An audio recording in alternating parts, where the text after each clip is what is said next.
25 সংখ্যাটো দেখিছা দে 225 সংখ্যাটো এনেদৰে চিন দি লবা যদি বেছি সংখ্যা থাকে তেতিয়াহলে দুটা এৰি এৰি এনেদৰে চিন দিব লাগিব দুটাক ধৰি ধৰি এতিয়া তাৰ পিছত কৰিব লাগিব ইয়া একেবাৰে ওচৰৰ বৰ্গমূলৰ সংখ্যাটো কি ভাবিব লাগিব 1 গুণ 1 2 গুণ 4 2 গুণ 4 হৈ যায় গতিকে একে দি আমি কৰিম 1 গুণ 1 এই সংখ্যাটো ইয়াতো বহিব যেটো সংখ্যা ইয়াত বহে এটো সংখ্যা ইয়াতো বহিব 1 গুণ 1 1 সো বেলেগ হৰণ অংক কৰাৰ দৰে বিয়োগ কৰি ল'ব লাগিব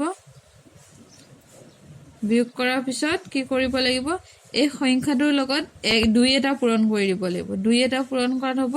2 গুণ 2 ইয়াত এনেকুৱা এটা সংখ্যা বহাব লাগিব যেটো ইয়াতো বহাব লাগিব গতিকে আমি বহাইছো 4 4 কিমান হ'ব 4 4 গুণ 16 1 4 গুণ 8 থাকে 96 আৰু 5 5 5 5 গুণ 5 উকলিলে 2 5 2 গুণ 11 12 125